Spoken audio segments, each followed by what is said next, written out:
Hello everyone. तो क्या हाल है? देखिए, पिछली क्लास तक हमने पढ़ा है कंडीशन ऑफ रेजोनेंस, कि ऐसी कौन कौन सी कंडीशंस हैं जहाँ पर रेजोनेंस होती है। ठीक, तो जो लोग पिछली क्लास देखे थे उन्हें पता है आज हम पढ़ने वाले मेसोमेरिक इफेक्ट, और मेसोमेरिक इफेक्ट रेजोनेटिंग इफेक्ट का ही एक पार्ट है। बेसिकली सिमिलर ही होता है, थोड़ा सा चेंज है। तो वो क्या चेंज है उसको हम पढ़ते हैं, और ये पार्ट बहुत ज़्यादा इंपॉर्टेंट है ना अपने कॉम्पिटेटिव पॉइंट ऑफ व्यू से। और इस वाले पार्ट से ना एनसीईआरटी में भी क्वेश्चंस दिए हुए हैं। तो अभी हम जितना भी कुछ पढ़ेंगे उसमें एनसीईआरटी के क्वेश्चन सारे कवर हो जाया करेंगे, है ना। सारे एनसीईआरटी के क्वेश्चन तो कवर हो जाएंगे, लेकिन हम ये सारे टॉपिक्स कवर करने के बाद लास्ट में हम केवल एनसीईआरटी के नाम पे क्वेश्चंस को एक बार फिर से देखेंगे। ठीक है, तो अगर आपने लेक्चर नहीं देखा है तो है ना, आई बटन पे आपको लिंक मिल जाएगा, आप लेक्चर्स देख सकते हैं आराम से।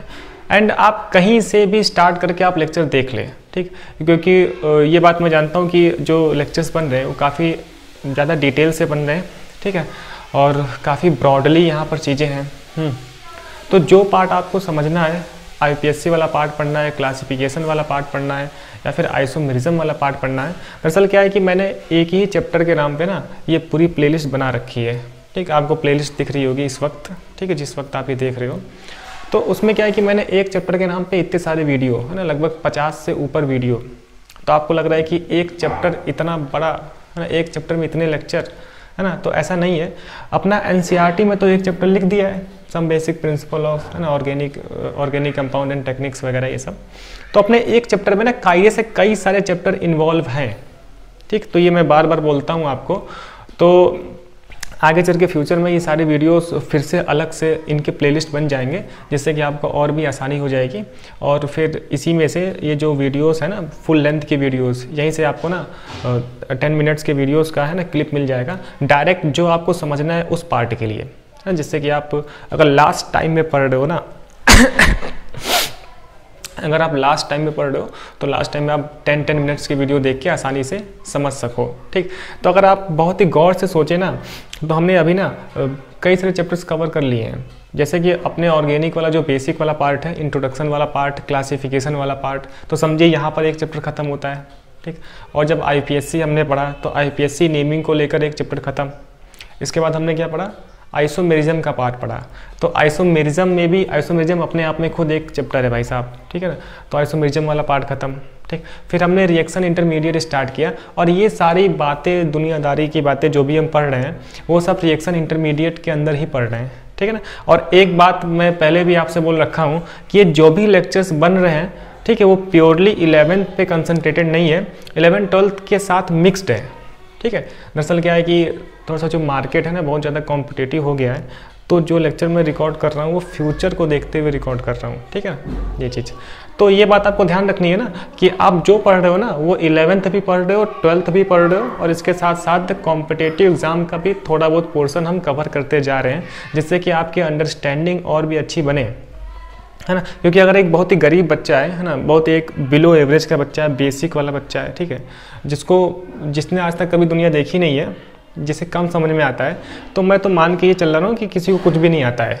तो उस हिसाब से ना हम चीज़ों को बहुत ही डिटेल से समझ रहे हैं, जिससे कि आपको हर आदमी को समझ में आए, ठीक है, ये चीज़।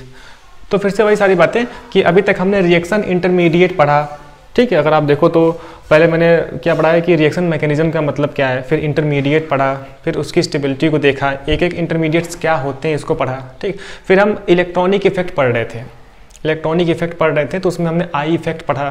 फिर मैंने बताया कि आई इफेक्ट के एप्लीकेशंस होते हैं, है ना, एसिडिक बेसिक स्ट्रेंथ के लिए, और इंटरमीडिएट की स्टेबिलिटी के लिए होता है, ठीक। और इफेक्ट में ही हमने एक पार्ट रेजोनेंस पढ़ा, ठीक।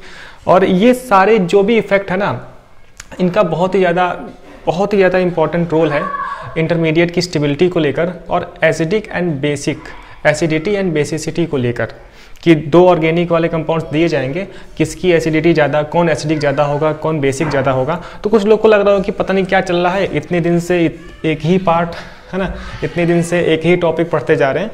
तो आप लोग को बोर नहीं होना है ना, जिस बच्चे को एक्चुअल में सीरियस होकर पढ़ना है ना, सीरियस को जानना है, उसको मज़ा आ रहा होगा, ठीक।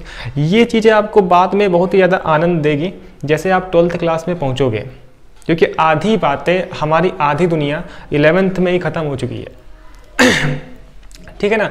बहुत सारी बातें हैं ना जो हम 11th में पढ़ चुके हैं, तो आपको ना ये सारे टॉपिक्स अगर आप बहुत ही डिटेल से पढ़ लेते हो, जितने भी लेक्चर्स आ रहे हैं एकदम ईमानदारी से, बिना कोई वीडियो स्किप किए, प्रॉपर नोट्स बनाकर, है ना, बिल्कुल अच्छे से ढंग से सुंदर सुंदर, तो आपको आने वाले टाइम में रिवाइज करने में आसानी हो जाएगी और बहुत ही आसानी हो जाएगी आने वाले टॉपिक को समझने के लिए।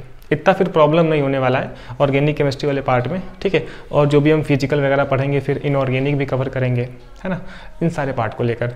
तो आप बहुत ही ध्यान से, बिना, है ना, बिना कोई स्ट्रेस में आए, बिना परेशानी के, अगर आपके पास समय है, प्रॉपर समय है, ठीक है, तो एक एक लेक्चर बहुत ही डिटेल से देखें, डिटेल वे में देखें।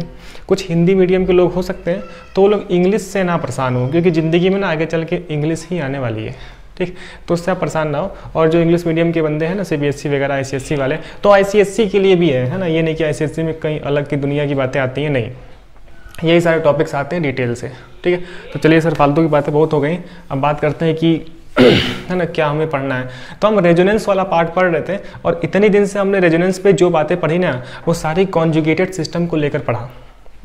यही सारे कॉन्जुगेटेड सिस्टम्स हमारे कॉम्पिटेटिव पॉइंट ऑफ व्यू से भी इम्पॉर्टेंट है और इनमें से एक आध दो अपने एग्जाम में आ जाएंगे बस, ठीक। फिर हमने एक एक कॉन्जुगेटेड सिस्टम को लिया, फिर उसको डिटेल से पढ़ा, कई सारे एग्जाम्पल्स किए, खूब प्रैक्टिस की, ठीक। फिर हमने अभी तक इतना सीख लिया है कि रेजोनेंस का मीनिंग क्या है, कब रेजोनेंस होती है, कौन कौन से सिस्टम में रेजोनेंस होती है, अगर कोई मुझे RS दिया जाएगा, रेजोनेटिंग स्ट्रक्चर गिवन होगा, तो उसके कितने नंबर ऑफ RS हम बना पाएंगे। अभी तक हमारा मेन मकसद इसी पे था कि नंबर ऑफ RS को बनाना, ये कोई स्ट्रक्चर रेजोनेटिंग स्ट्रक्चर है या नहीं है, ठीक है, या फिर किस किस कंडीशन में रेजोनेंस होगी, ठीक। तो अभी हमने रेजोनेंस का बस ये पार्ट पढ़ा, ठीक है, नंबर ऑफ RS वाला, नंबर ऑफ RS बोले या फिर हम रियल हाइब्रिड को बोले, या फिर कोई स्ट्रक्चर में रेजोनेंस होती है या फिर नहीं होती है। तो अभी तक पूरी, मतलब अभी तक हमने बस इतना ही पढ़ा है कि रेजोनेंस क्या होता है, किस कंडीशन में होता है एंड कौन कौन से उसके एग्जाम्पल्स हो सकते हैं, इन सब की बहुत प्रैक्टिस की हमने, ठीक है। चलिए, तो अभी एक और पार्ट है जो रेजोनेंस का ही दूसरा भाई है, जिसका नाम क्या है, मेसोमेरिक इफेक्ट, या फिर इसे हम बोलते हैं रेजोनेटिंग इफेक्ट, ठीक। तो रेजोनेंस का दूसरा भाई है मेसोमेरिक इफेक्ट। दोनों सिमिलर हैं, एक एक डायलॉग है बहुत ही तगड़ा, एक एक डायलॉग आप सुनेंगे तो आपको मज़ा आएगा। दोनों सिमिलर है लेकिन थोड़ा सा अंतर है, ठीक। इस अंतर को हम समझेंगे और ये पार्ट बहुत ही ज़्यादा इंपॉर्टेंट है एरोमेटिक वाले कंपाउंड के लिए, जो कि एरोमेटिक के सारे कंपाउंड्स ना वो हम 12th वाले में पढ़ते हैं। तो जो 12th के ऑर्गेनिक वाले चैप्टर्स हैं ना, वो सभी एरोमेटिक पे ही बेस्ड है, ज़्यादातर एरोमेटिक पे बेस्ड है। और एरोमेटिक कंपाउंड में तो ये सारे फिनोमिना होती है, रेजोनेंस वगैरह वाली, तो वो सब वहाँ पे होगी, तो वो हम यहीं पढ़ लेते हैं, ठीक। चलिए, दरअसल क्या है ना, सब्जी बन रही है ना, तो उसका पता है, हाँ। तो मैं ये बोल रहा था कि सर, हाँ, तो सर आपने ये बोला कि जो अपना मेसोमेरिक इफेक्ट है ना, वो रेजोनेटिंग इफेक्ट का ही, यानी कि रेजोनेंस का ही दूसरा भाई है। जो अभी तक हम रेजोनेंस पढ़ते आ रहे थे उसी के कुछ सिमिलर है, लेकिन थोड़ा सा डिफरेंस है। किस बात का डिफरेंस वो हम देखते हैं। तो आज का जो एजेंडा है वो है sir mesomeric effect, mesomeric effect. ये सारी हेडिंग हमने उस पहले दिन लिखी थी जब हम इलेक्ट्रॉनिक इफेक्ट पढ़ रहे थे ना, इलेक्ट्रॉनिक डिस्प्लेसमेंट इफेक्ट। तो मेसोमेरिक इफेक्ट या फिर इसी का दूसरा नाम क्या है sir, resonating effect, resonating effect. तो बहुत इंपॉर्टेंट है ना, बहुत ही इंपॉर्टेंट। सर आप हर लेक्चर को तो इंपॉर्टेंट बोलते ही हो, है ना, तो एक कायदे से अच्छे बच्चे के लिए हर लेक्चर इंपॉर्टेंट है ना, मतलब हर एक टॉपिक समझने के लिए ना हर एक लेक्चर इंपॉर्टेंट है, सही है। तो मेसोमेरिक इफेक्ट या फिर रेजोनेटिंग इफेक्ट, ठीक। इसी का जो दूसरा नाम है वो है एम इफेक्ट, इसको हम एम इफेक्ट भी चिल्लाते हैं, एम इफेक्ट, ठीक। एम इफेक्ट बोलूँ या फिर इसी को हम लोग आर इफेक्ट भी चिल्ला देते हैं कई बार, आर इफेक्ट, ठीक है, इस तरीके से। तो ये तो नाम हो गया सर, हाँ, मेसोमेरिक इफेक्ट, एम इफेक्ट बोलूँ या फिर आर इफेक्ट बोलूँ, सब सेम है। तो ज़्यादातर क्या होता है ना कि जो बोर्ड वाली बुक्स होती है ना, जो 12th के बोर्ड पॉइंट ऑफ व्यू से होती हैं, वो लोग आर इफेक्ट वाला नाम ज़्यादा यूज़ करते हैं, आर चिल्लाते हैं ना, आर इफेक्ट। लेकिन कॉम्पिटेटिव वाले एम चिल्लाते हैं कि यहाँ पे एम इफेक्ट लग गया, एम इफेक्ट लग गया। तो हम लोग को ना, हमें दोनों पता होना चाहिए कि सर ये एम इफेक्ट और आर इफेक्ट का मतलब एक ही है, मतलब एक ही है, ठीक, ये चीज़। अब क्या होता है, तो रेजोनेंस का ही भाई है, यानी कि रेजोनेंस के खानदान का ही है। मतलब कि जो रेजोनेंस, जब रेजोनेंस हो रही थी तो वहाँ पे जो फिनोमिना थी, रेजोनेंस कब कब क्या क्या होती है वो सब पढ़ लिया है, तो वो सारी बातें इसमें यूज़ होंगी, तब जाके हम मेसोमेरिक इफेक्ट जान पाएंगे। ठीक, तो थोड़ी सी लंबी कहानी है, आप लोग है ना थोड़ा सा धैर्य रख के देखते जाएं, फिर मज़ा आएगा। होता क्या है, मान लीजिए एग्जाम्पल समझाता हूँ। अगर कभी ऐसा कुछ हो जाए कि देखिए आप CH2 double bond CH single bond CH double bond CH single bond NH2 है ना, डबल सिंगल डबल ऐसे NH2 नाइट्रोजन पे ना लोन पेयर होता है, लोन पेयर होता है। ठीक, अगर किसी कॉन्जुगेटेड सिस्टम से ऐसा ग्रुप लग जाए जो कि इस सिस्टम को लोन पेयर देना चाहता हो, क्या सर बोला आपने? अगर कभी कॉन्जुगेटेड सिस्टम हो, कॉन्जुगेटेड सिस्टम होना जरूरी है, रेजोनेंस के लिए कॉन्जुगेटेड सिस्टम होना रिक्वायरमेंट है ना, मस्ट है। तो सर हमने ये देखा कि पाई सिग्मा ऐसे लोन पेयर था। ठीक, तो ये कॉन्जुगेटेड सिस्टम हुआ। तो अगर कभी किसी कॉन्जुगेटेड सिस्टम से एक ऐसा ग्रुप लग जाए जो कि अपना इलेक्ट्रॉन पेयर इस सिस्टम को देना चाहे, तो देखो आप ऐसे दे देगा इलेक्ट्रॉन पेयर। ठीक, तो ये ऐसे बॉन्ड की ब्रेकिंग हो जाएगी। ठीक है, तो आप देखो, तो इट मीन्स यहाँ पर एक रेजोनेटिंग स्ट्रक्चर बनेगा, और उस रेजोनेटिंग स्ट्रक्चर को सर आप इस तरीके से शो कर सकते हैं। ठीक है, अब ये पुरानी बातें जो हम पढ़ चुके हैं ना, नेगेटिव चार्ज है ना CH, अब देखिए यहाँ पे ये डबल बॉन्ड बन जाएगा NH2 पॉजिटिव चार्ज। ठीक है, चौथा बॉन्ड ये। अब देखें आप नेगेटिव इधर ऐसे टूट जाएगा है ना, इसका मतलब कि सर यहाँ पे आ गया CH2 पे negative charge, single bond CH double bond CH single bond CH double bond NH2 plus. ठीक, तो आपने यहाँ पर ना रेजोनेटिंग स्ट्रक्चर में क्या किया, आपने RS ड्रॉ कर दी है ना, एक RS है, एक RS। ठीक, तो मैंने ये बोला कि अगर कॉन्जुगेटेड सिस्टम से कोई एक ऐसा ग्रुप लग जाए जो इस कॉन्जुगेटेड सिस्टम को है ना कंप्लीटली इलेक्ट्रॉन पेयर देना चाहे, अगर कंप्लीटली इलेक्ट्रॉन पेयर देता है तब इस ग्रुप को हम क्या बोलते हैं सर? Plus M group. क्या बोलते हैं सर? Plus M group. ठीक, क्या बोला सर आपने, है ना? आपने ये बोला कि बेसिकली जो रेजोनेटिंग इफेक्ट है या फिर मेसोमेरिक इफेक्ट है वो रेजोनेंस का ही भाई है। ठीक, तो रेजोनेंस होने के लिए तो कॉन्जुगेशन होना चाहिए, है ना? तो हमारे पास एक कॉन्जुगेटेड सिस्टम होगा। ठीक, अब इस कॉन्जुगेटेड सिस्टम से दो ग्रुप लगे होंगे। एक ऐसा ग्रुप होगा जो इस कॉन्जुगेटेड सिस्टम को कंप्लीटली इलेक्ट्रॉन पेयर देना चाहेगा, है ना, कंप्लीटली इलेक्ट्रॉन पेयर ट्रांसफर करेगा। तो जो NH2 था इसके पास लोन पेयर है, तो आपको दिख रहा है कि पाई सिग्मा लोन पेयर। इस टाइप का कॉन्जुगेटेड सिस्टम हम कवर कर चुके हैं पिछली क्लासेस में कि ये एक कॉन्जुगेटेड सिस्टम होता है और इसमें रेजोनेंस होती है। तो NH2 में जो नाइट्रोजन पे जो लोन पेयर है ना, ये कंप्लीटली ट्रांसफर कर रहा है थ्रू रेजोनेंस इस कॉन्जुगेटेड सिस्टम को। ठीक, तो ऐसा ग्रुप जो कंप्लीटली इलेक्ट्रॉन पेयर को ट्रांसफर कर दे किसी कॉन्जुगेटेड सिस्टम को, तो इस ग्रुप का नाम है सर प्लस M ग्रुप। क्या नाम है सर? Plus M group. और जो ये फिनोमिना हुई इसी का नाम है सर मेसोमेरिक इफेक्ट या फिर रेजोनेटिंग इफेक्ट, है ना। और डायलॉग सुने, और डायलॉग, इसी प्लस M को हम प्लस R भी बोलते हैं, plus R group, plus R group.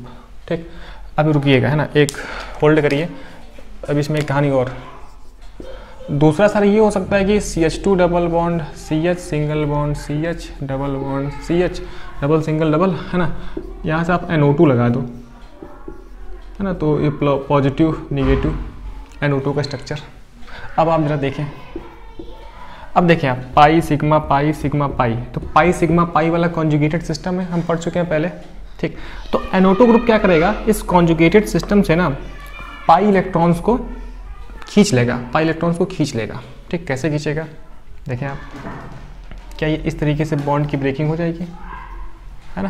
तो आप देखो जरा, CH2 double bond CH single bond CH, ठीक, तो single bond CH double bond N, हाँ जी, O ये माइनस, ठीक, एंड ये सिंगल बॉन्ड O पे माइनस, ऐसे हो गया।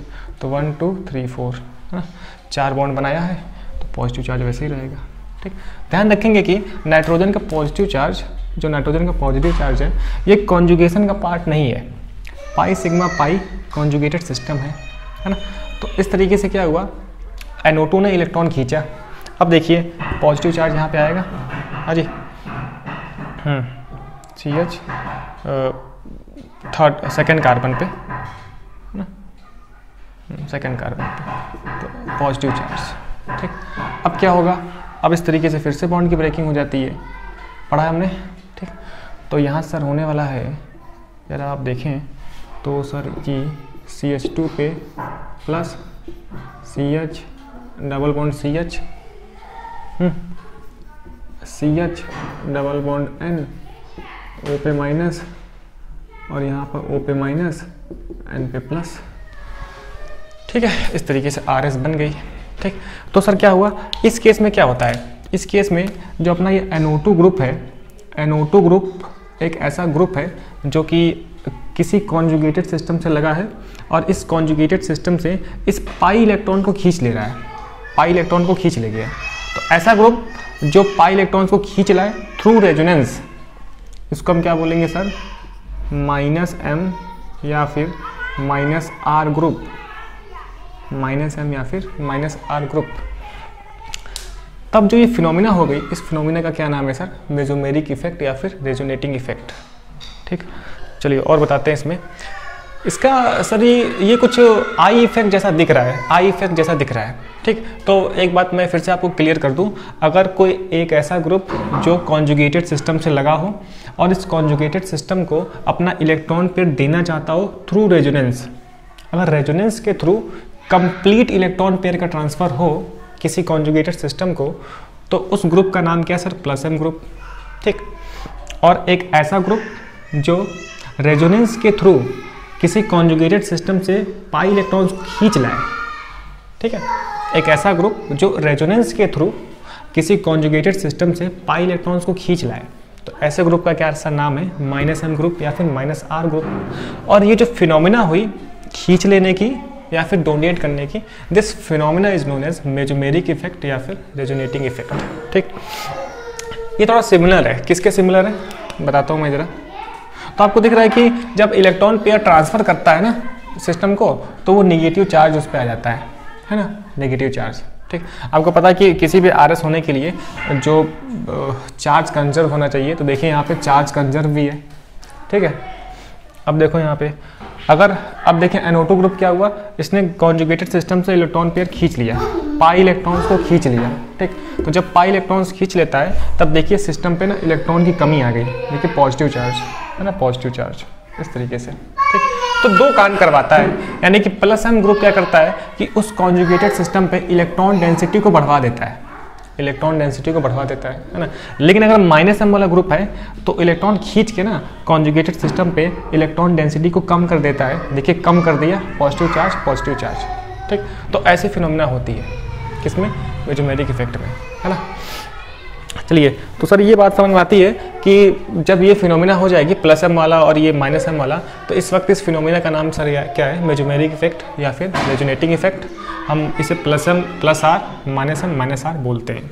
ठीक, ये कुछ सिमिलर है इंडक्टिव इफेक्ट के। किसके सिमिलर है सर, इंडक्टिव इफेक्ट के। तो इसका इंडक्टिव इफेक्ट से कंपेरिजन किया जाता है। आपको याद होगा कि इंडक्टिव इफेक्ट में क्या होता है कि पार्शियल इलेक्ट्रॉन्स का डिस्प्लेसमेंट होता है थ्रू सिग्मा बॉन्ड। ठीक, तो इंडक्टिव इफेक्ट में पार्शियली इलेक्ट्रॉन्स का डिस्प्लेसमेंट होता है। ठीक, लेकिन रेजोनेंस में, रेजोनेटिंग इफेक्ट में इलेक्ट्रॉन्स का कंप्लीटली ट्रांसफ़र होता है, कंप्लीटली ट्रांसफ़र होगा, कंप्लीटली डोनेट कर देगा या फिर कंप्लीटली खींच लाएगा। ठीक, तो ज़्यादा फायदा किस में हुआ, रेजोनेंस में ज़्यादा फायदा हुआ, क्योंकि यहाँ पर कंप्लीटली खींच के लाता है इलेक्ट्रॉन को। ठीक है, तो यहाँ पर कंप्लीटली चार्ज का सेपरेशन होता है, चार्ज का क्रिएशन होता है, कंप्लीट पॉजिटिव या फिर नेगेटिव चार्ज का क्रिएशन होता है। ठीक है, लेकिन इंडक्टिव में क्या था, इंडक्टिव में पार्शियल है ना, पार्शियल पॉजिटिव पार्शियल नेगेटिव आ रहा था। ठीक, तो एक सर अंतर समझ में आया कि अगर रेजोनेटिंग इफेक्ट होगा तो कंप्लीटली इलेक्ट्रॉन पेयर ट्रांसफर होता है या फिर कंप्लीटली इलेक्ट्रॉन पेयर खींच लाया जाता है। लेकिन इंडक्टिव इफेक्ट में क्या था, पार्शियल डिस्प्लेसमेंट था इलेक्ट्रॉन्स का। ठीक है, एक ये हो गया। रेजोनेटिंग इफेक्ट होने के लिए कॉन्जुगेटेड सिस्टम होना चाहिए, कॉन्जुगेटेड सिस्टम होना चाहिए, लेकिन इंडक्टिव के लिए ओनली सिग्मा बॉन्ड से काम चल जाता है, वहाँ पे कोई कॉन्जुगेटेड सिस्टम नहीं होता है। ठीक है ना, ये बात इंपॉर्टेंट है। और मेसोमेरिक इफेक्ट में रेजोनेंस के थ्रू इलेक्ट्रॉन्स दिए जाते हैं या फिर इलेक्ट्रॉन्स लिए जाते हैं, रेजोनेंस के थ्रू, है ना। लेकिन इंडक्टिव इफेक्ट में तो रेजोनेंस जैसी कोई बात होती ही नहीं है, ठीक है। तो ये सारी बातें, तो मुझे इंडक्टिव इफेक्ट में और मेसोमेरिक इफेक्ट में इस तरीके से डिफरेंस लिखने को आएगा, ठीक है। तो स्कूल एग्जाम में डिफरेंस लिखने को आता है, तो मैं उसको भी और अच्छे से लिख के बता दूंगा, ठीक। तो फिलहाल ये बात समझ में आती है, ठीक है। तो अब हमें यहाँ पर ये स्टडी करनी है कि ऐसे कौन कौन से ग्रुप होंगे जो +m वाला होगा और ऐसे कौन कौन से ग्रुप होंगे जो -m वाला ग्रुप होगा, ठीक है। एंड ये बहुत ज़्यादा इंपॉर्टेंट हो जाता है। नॉर्मल देखिए ये रेजोनेंस ही है, रेजोनेंस ही है, ठीक है। तो ज़्यादा डिफरेंस नहीं है। जो अभी तक हम पढ़ के आए हैं ना रेजोनेंस, ठीक, उसमें क्या था कि हमने देखा कि कॉन्जुगेटेड सिस्टम है एंड RS कैसे बनती है, RS वगैरह हमने देख ली थी, ठीक। लेकिन जब तक हम रेजोनेंस पढ़ रहे थे तब तक हम कोई ऐसी बात नहीं कर रहे थे कि कोई ऐसा ग्रुप लगा होगा जो कॉन्जुगेटेड सिस्टम से इलेक्ट्रॉन पेयर खींच लाएगा या फिर डोनेट कर देगा। यानी कि हम इलेक्ट्रॉन डोनेटिंग करने की या फिर इलेक्ट्रॉन विड्रॉइंग वाली कैपेसिटी के बारे में कोई भी बात नहीं कर रहे थे। जब रेजोनेंस में हम यही बात करने लगे कि ऐसे ग्रुप जो इलेक्ट्रॉन डोनेट करते हो या फिर इलेक्ट्रॉन खींच लाते हो, है ना, जब ये ऐसी बातें करने लगे ना, तब इस इफेक्ट का नाम क्या हो गया सर? मेसोमेरिक इफेक्ट हो गया है, ठीक है। ये चीज़ आपको दिख रहा है कि ये जो मेसोमेरिक इफेक्ट है, यानी कि जो इलेक्ट्रॉन देने का सिलसिला है और जो इलेक्ट्रॉन खींच लेने का सिलसिला है, ये तब तक चलता रहता है जब तक कॉन्जुगेशन मेंटेन है। देखिए sigma pi, lone pair sigma pi, ठीक। इसका मतलब सर ये है कि ये डिस्टेंस इंडिपेंडेंट है। एक नई बात मैंने और जोड़ी कि mesomeric effect sir distance independent है, यानी कि ये इफेक्ट दिखेगा अगर कोई ग्रुप इलेक्ट्रॉन पेयर दे रहा है तो वो इलेक्ट्रॉन पेयर सिस्टम को देता रहेगा तब तक जब तक कि कॉन्जुगेशन मेंटेन है, ठीक। लेकिन इंडक्टिव इफेक्ट में क्या होता है? डिस्टेंस डिपेंडेंट होता है।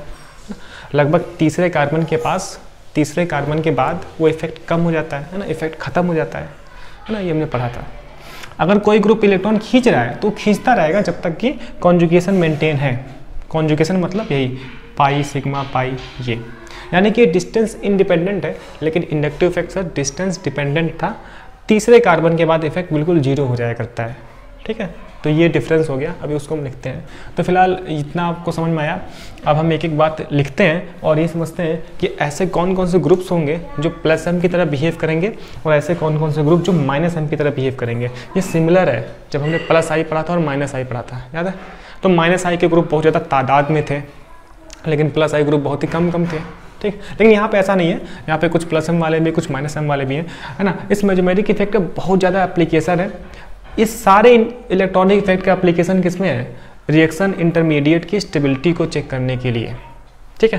तो इंडक्टिव इफेक्ट हो चाहे रेजोनेंस हो, है ना, या फिर रेजोनेटिंग इफेक्ट की हम बात करें, ये सारे इफेक्ट किस में यूज़ होंगे? किसी carbocation carbon ion free radical यानी कि रिएक्शन इंटरमीडिएट की स्टेबिलिटी को चेक करने पे, है ना। एंड या फिर कोई ऑर्गेनिक कंपाउंड है तो वो कितना एसिडिक है या फिर बेसिक है, इस चीज़ को चेक करने में यूज़ होता है बस, ठीक। चलिए सर इतना तो समझ में आ गया, इतना आप नोट करें, फिर मैं थोड़ा सा लिखवाता हूँ और प्रॉपर फिर हम डिफरेंस करते हैं ना, डिफ्रेंशिएट करते हैं इंडक्टिव इफेक्ट को और इस मेसोमेरिक इफेक्ट को, ठीक। अच्छा ये बात आप ध्यान में रखें। अच्छा मैं थोड़ा सा ज़्यादा बोल रहा हूँ इस वजह से क्योंकि जो पहली बार देखता है ना, यानी कि जो बंदा पहली बार पढ़ रहा है उसके लिए सारी चीज़ें नई है, उसे बार बार जब तक ना बोलो तब तक समझ में नहीं आता है, ठीक है। तो बाय डिफ़ॉल्ट +m में बोलता रहूँगा हमेशा। +m बोलने का मतलब +r भी है ना। +m बोलूँ या फिर +r, -m बोलूँ या फिर -r बोलूँ, है ना। m और r ये चलता रहेगा। नॉर्मली मैं m बोल दूंगा, अगर कहीं आपको r दिखता हुआ r दिखे बुक्स वगैरह में तो r ही m है, ठीक है। चलिए सर एक बार और बताइए, जैसे कि जो गरीब बच्चा होता है ना वो बार बार पूछता है, एक बार और बताइए। तो मैंने बोला कि अगर किसी कॉन्जुगेटेड सिस्टम हो, कॉन्जुगेटेड सिस्टम होना चाहिए, ठीक। और कॉन्जुगेटेड सिस्टम से दो ऐसे ग्रुप्स हो सकते हैं मेरे पास। एक ऐसा ग्रुप होगा जो कि इस सिस्टम को अपना इलेक्ट्रॉन पेयर कंप्लीटली ट्रांसफ़र करेगा थ्रू रेजोनेंस, ठीक। तब इस ग्रुप को मैं बोलूँगा +m ग्रुप या फिर +r ग्रुप, है ना। अगर सर कॉन्जुगेटेड सिस्टम हो, ये सिस्टम कुछ भी हो सकता है ना। नॉर्मली क्या होगा, पाई सिग्मा पाई वाला ज़्यादा फेमस है अपने एग्जाम्पल में, तो पाई सिग्मा पाई वाला कॉन्जुगेशन ही होगा, ठीक। तो सर आपने बोला कि जो कॉन्जुगेटेड सिस्टम हो और उससे कोई ऐसा ग्रुप लगा हो जो इस सिस्टम से ना इलेक्ट्रॉन पेयर खींच ले जाता हो, या फिर मैं बोलूँ कि पाई इलेक्ट्रॉन्स खींच ले जाता हो, पाई इलेक्ट्रॉन्स खींचता हो थ्रू रेजोनेंस, तो इस ग्रुप का नाम क्या है sir? Plus M group, minus M group या फिर minus R group, minus M या फिर माइनस आर ग्रुप, ठीक है। और जो ये फिनोमिना हो गई ना, इस फिनोमिना का ही क्या नाम है सर? मेजोमेरिक इफेक्ट या फिर रेजोनेटिंग इफेक्ट। और ये सर फिनोमिना चलती रहेगी जब तक कि कॉन्जुगेशन मेंटेन है ना। और यहाँ पे तो सर कंप्लीटली हम लोग का है ना पुल हो गया है, मतलब कंप्लीट इलेक्ट्रॉन पेयर दिए गए हैं या फिर कंप्लीट पाई इलेक्ट्रॉन्स खींच लाए हैं, है ना। तो इस वजह से जो यहाँ पे चार्ज होगा वो कंप्लीट चार्ज का क्रिएशन होगा, कंप्लीट चार्ज का सेपरेशन होगा, ठीक। तो इस वजह से मेजोमेरिक इफेक्ट ज़्यादा इफेक्टिव है इंडक्टिव इफेक्ट के कंपैरिजन में, ठीक। तो जब भी कंपेयर हम करते हैं तो आपको पता है कि पिछली क्लास में हमने कंपेयर किया था डी ऑर्बिटल रेजोनेंस वगैरह को आई से। तो जब भी रेजोनेंस वाला इफेक्ट आ जाएगा और कहीं पे इंडक्टिव इफेक्ट लग रहा होगा तो हम रेजोनेंस इफेक्ट को ज़्यादा सीनियरिटी देंगे, ज़्यादा वरीयता देंगे, ठीक, क्योंकि यहाँ पर कंप्लीट चार्ज का सेपरेशन होता है और ये ज़्यादा इफेक्टिव है, ठीक है ये चीज़। चलिए, तो इतना मैंने समझा दिया, अब एक एक करके हम सारी बातें लिखते हैं, पहले आप इतना नोट कर लें, ठीक है। हाँ जी, तो इतना नोट होने के बाद हम स्टार्ट करते हैं कि थोड़ा सा मैं डेफिनेशन वगैरह लिख दूँ फिर और आगे बात करता हूँ, ठीक है। तो यहाँ से काफ़ी इंपॉर्टेंट बातें मेजोमेरिक इफेक्ट पे, ठीक है, और ये बहुत ही ज़्यादा इंपॉर्टेंट है अपने 12th के पॉइंट ऑफ व्यू से भी, ठीक है। और यहाँ से अपने 11th वाले स्कूल एग्जाम में डिफ्रेंशिएट करने को आएगा, यानी कि डिफरेंस लिखने को आएगा मेजोमेरिक इफेक्ट में एंड इंडक्टिव इफेक्ट में, ठीक है। अच्छा, दरअसल होता है क्या है कि ये जो मिटाने वाला काम है, जो रफ करने वाला काम है, मैं जानबूझ के कैमरे के सामने करता हूँ जिससे कि आपसे थोड़ा बहुत बातें कर सकूँ, है ना, वरना बातें करने का टाइम कहाँ मिलता है, ठीक। तो मैं ये बोल रहा हूँ कि यहाँ से सर आपने ये बोला कि सर मेजोमेरिक इफेक्ट और इंडक्टिव इफेक्ट में डिफरेंस मुझे याद होना चाहिए अपने school exam point of view से, है ना। और आपने ये बोला कि जो मेजोमेरिक इफेक्ट है ना वही रेजोनेटिंग इफेक्ट भी है ना। प्लस एम बोलूँ, है ना, या फिर आर बोलूँ, यानी कि एम की जगह मैं आर बोल सकता हूँ। और जितना अभी तक आपने बताया उसके अकॉर्डिंग मुझे ग्रुप्स के बारे में स्टडी करना चाहिए, ठीक है, कि प्लस एम ग्रुप कौन होगा, माइनस एम ग्रुप कौन होगा, हम कैसे पहचानेंगे कि कौन सा ग्रुप प्लस एम है या फिर कौन सा ग्रुप माइनस एम है, ठीक है, ये चीज़ है ना, ये सारी बातें। तो थोड़ा मैं डेफिनेशन बता दूँ आपको। तो मैंने ये बोला, है ना, तो हम ये बोल सकते हैं कि sir when a group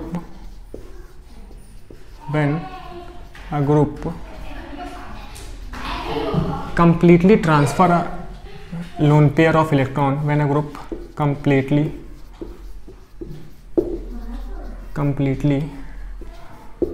transfer a lone pair of electron, है ना, when a group completely transfer a lone pair of electron to conjugated system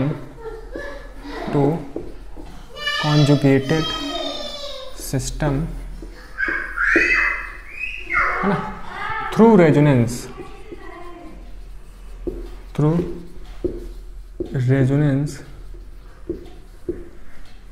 ठीक है,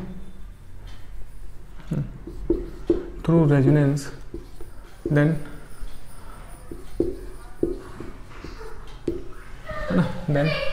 those groups are known as, then those, देखिए वही लड़की फिर चिल्ला रही है ना, then those groups are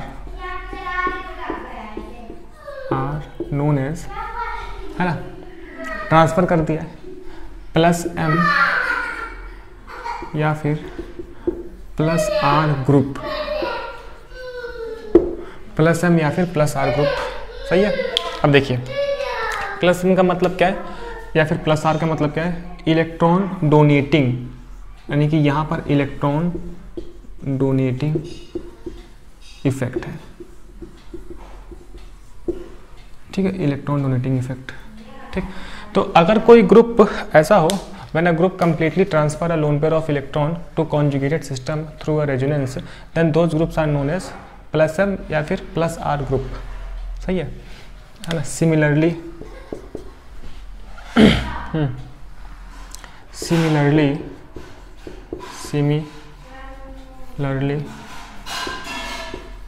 when a group, है ना, takes out a pi electron pi electron from conjugated system, from conjugated system. आप ही मेरे साथ साथ लिखा करो, ठीक है, जिससे आपकी प्रैक्टिस हो जाएगी। Similarly when a group takes out a pi electron from conjugated system through resonance, है ना। चलिए इसको सही कर देता हूँ। Through resonance then those groups are known as, then those groups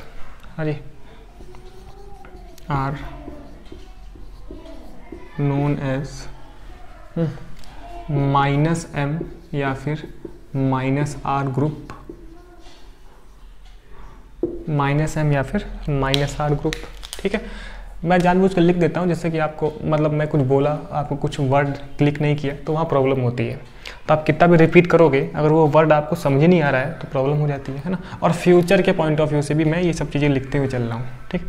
तो मैंने बोला कि सर सिमिलरली, आपने सर ये बोला कि when a group takes out a pi electron from conjugated system through resonance, यानी कि कॉन्जुगेटेड सिस्टम है और कोई एक ऐसा ग्रुप है जो इस पाई इलेक्ट्रॉन को खींच लेके जा रहा है, खींच लिया, है ना, लेकिन रेजोनेंस के थ्रू, ये बात इंपॉर्टेंट है, रेजोनेंस के थ्रू, तब हम उस ग्रुप्स को क्या बोलेंगे सर, माइनस एम ग्रुप, है ना। माइनस एम का मतलब इलेक्ट्रॉन अट्रैक्टिंग नेचर का है, इलेक्ट्रॉन विड्रॉइंग नेचर, है ना। हाँ, यानी कि इलेक्ट्रॉन अट्रैक्टिंग ग्रुप है। यहाँ पर मुझे इलेक्ट्रॉन अट्रैक्टिंग इफेक्ट मिलेगा। कुछ कुछ सिमिलर है इंडक्टिव इफेक्ट के, लेकिन डिफरेंस भी तो है ना, डिफरेंस भी तो है, ठीक है। तो इलेक्ट्रॉन अट्रैक्टिंग यानी कि पुल करना, खींचना, वहाँ पर इलेक्ट्रॉन डोनेटिंग यानी देना, ठीक है, ये चीज़। Then this kind of phenomena is known as, बोल सकते हैं ना, दस इस प्रकार, बस this kind of phenomena, this kind, एक चीज़ सुंदर सुंदर बनाता हूँ, दिस काइंड ऑफ फिनोमिना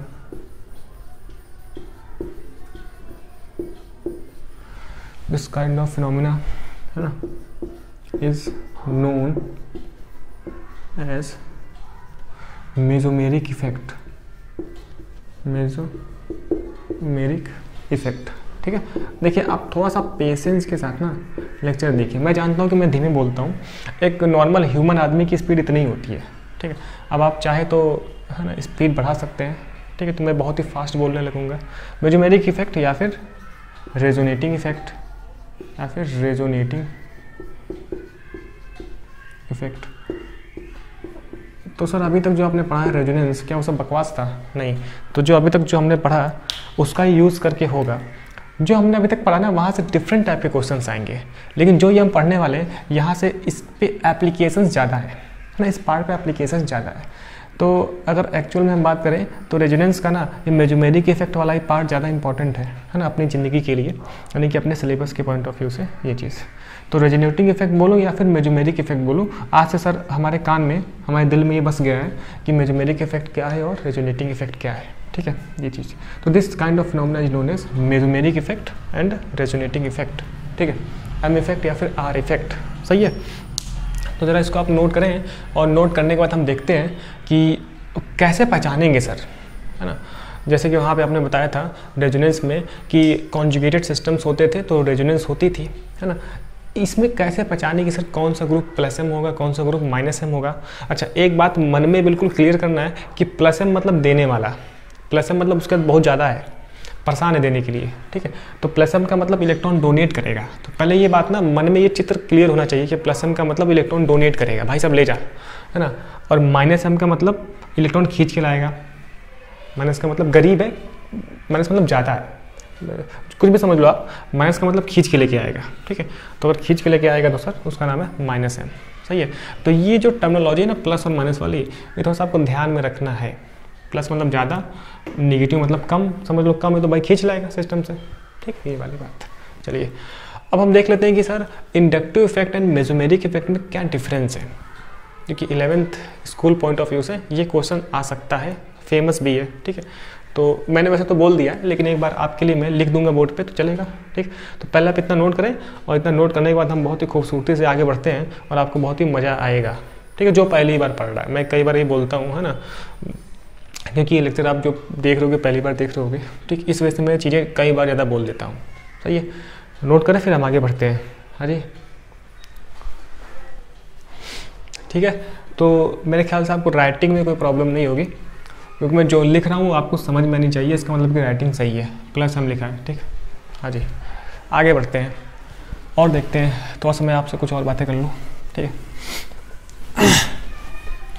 देखिए क्या है ना कि आप लोग थोड़ा सा ना, देखिए आप ही के बल पे आदमी फेमस होता है ना। यूट्यूब पे तो आपको पता है कि आदमी सेलिब्रिटी बन जाता है कुछ समय बाद, लेकिन उसमें जो कृपा है ना, कृपा आप लोग की होती है। तो अगर आपको चीज़ें समझ में आती है, अगर आपको लगता है कि सर कुछ फ़ायदा हो रहा है ज़िंदगी में, है ना, कुछ हमारी ज़िंदगी सुकून हो रही है, हरी भरी हो रही है, तो आप लोग थोड़ा सा, है ना, ये मेहनत कर सकते हैं ना कि दूसरों को बताएं। दूसरों को बताने का मतलब अपने फ्रेंड सर्कल में, है ना, उनको बताएं भैया वो भी लेक्चर देखें, फिर आपस में कंपटीशन करो, किसको याद है, किसको कौन भूल गया, ठीक है, किसको मेमोराइज ज़्यादा है, ठीक है। तो जिस वक्त मैं ये रिकॉर्ड कर रहा हूँ ना, उस वक्त अभी हमारी फैमिली इतनी बड़ी नहीं है, यूट्यूब फैमिली, लेकिन हो सकता है कि आप फ्यूचर में पता नहीं कौन से ईयर में देख रहे हो, है ना। वैसे तो ये जो रिकॉर्डिंग है इस वक्त ये 2021 में हो रही है, नवंबर के महीने में, है ना, लास्ट वाले महीने में, इस तरीके। चलिए, तो ये कुछ राज की बातें आपको पता है, जो लोग डेली देखते हैं, जो डेली के व्यूवर्स हैं, डेली के जो लेक्चर अटेंड करते हैं, उन्हें पता है कुछ राज की बातें बताते हैं बीच बीच में। हाँ जी, आगे बढ़ते हैं। तो जरा हम बात कर लें डिफरेंस बिटवीन, हाँ जी, डिफरेंस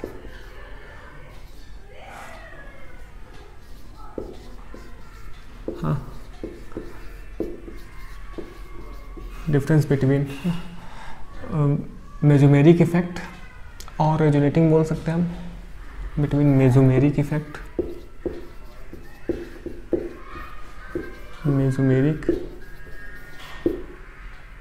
है ना, इफेक्ट एंड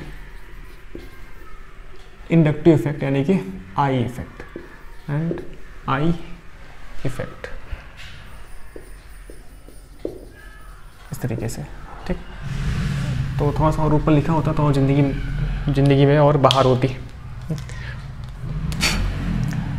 तो सर आपने बोला कि थोड़ा सा डिजाइन बना दो। डिफरेंस की बात आपने करी, ठीक, डिफरेंस की बात की आपने। तो करते हैं इसमें, एक तरफ मैं लिखता हूँ, हाँ जी, मेसोमेरिक इफेक्ट,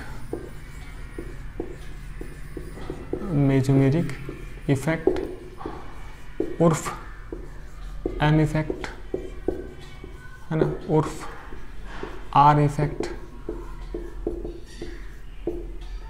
ठीक है। तो ये सारे नाम मैं कई बार बोलता हूँ चिल्ला के, जिससे कि आपकी दिमाग में बैठ जाए। इंडक्टिव इफेक्ट, है ना,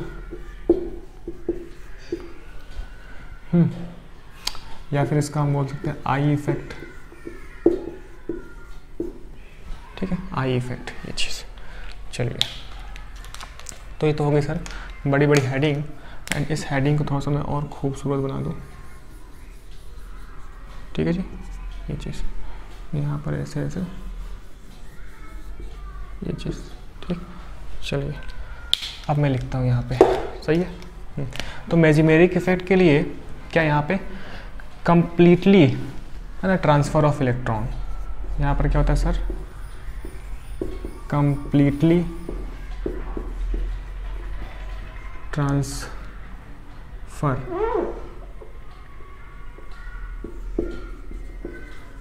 ट्रांसफ़र ऑफ लोन पेयर, है ना, या फिर पाई इलेक्ट्रॉन, कंप्लीटली ट्रांसफर, है ना। यहाँ पर पार्शियल डिस्प्लेसमेंट ऑफ इलेक्ट्रॉन है, यहाँ पर क्या है सर, पार्शियल डिस्प्लेसमेंट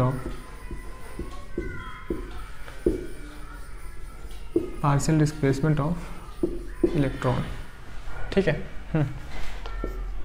यहाँ sir conjugated system required, conjugated system must, conjugated system होना चाहिए तभी तो होता है। यहाँ पर वैसा नो कॉन्जुगेटेड सिस्टम, मतलब कि सर नो कॉन्जुगेशन रिक्वायर्ड।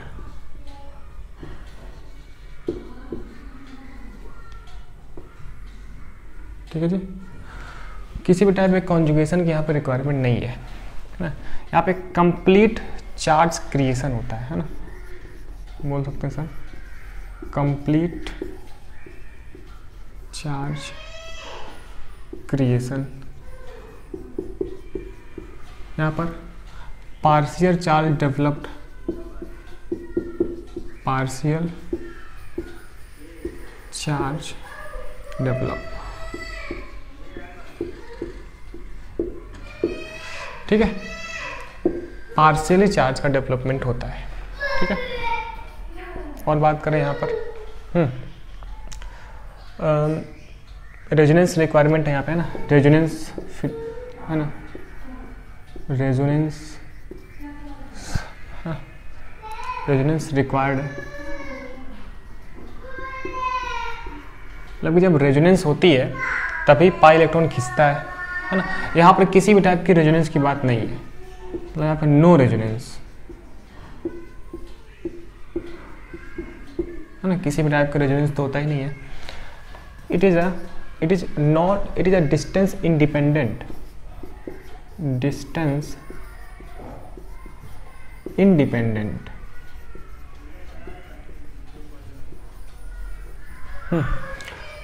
ठीक है, तो यहाँ पर एम इफेक्ट लगता रहेगा जब तक कॉन्जुगेशन मेंटेन है, till the end of conjugation maintained है ना। Distance independent and it is a distance dependent, it is a distance, क्यों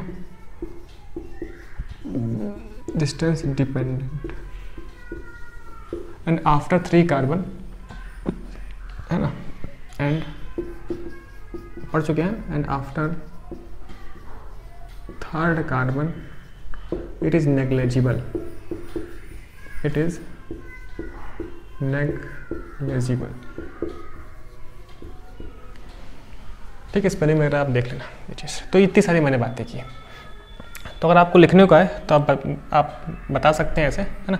यहाँ पर क्या है, पुल इलेक्ट्रॉन थ्रू है ना। यहाँ पर क्या है, जो इलेक्ट्रॉन का पुल हो रहा है या फिर पुश हो रहा है वो रेजोनेंस के थ्रू हो रहा है ना। यहाँ पर थ्रू सिग्मा बॉन्ड, मतलब कि यहाँ पर हम बोल सकते हैं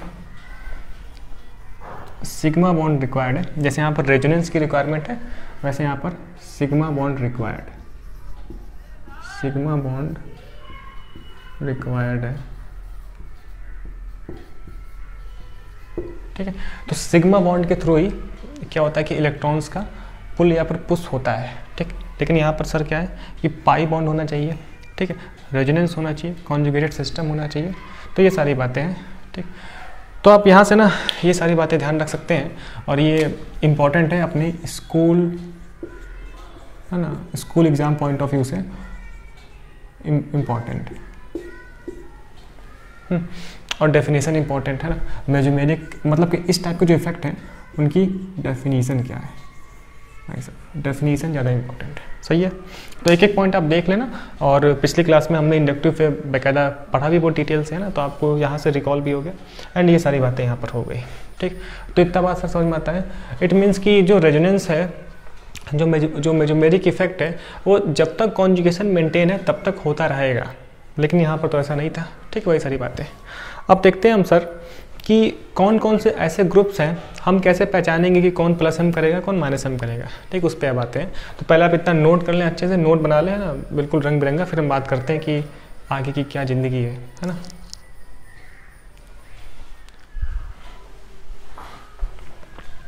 हाँ जी, इतना नोट हो गया। चलिए, तो अब आपको ये दिख रहा होगा। ठीक है, तो मैं ये बार बार प्रॉब्लम आती है, अगर मैं इसको थोड़ा सा और ऊपर लिखता तो ये थोड़ा सेटअप हो जाता है। ठीक है, चलिए इसको मैं ट्राई करूँगा आगे चल के। चलिए, तो डिफरेंस हो गया। नेक्स्ट बात करते हैं हम लोग।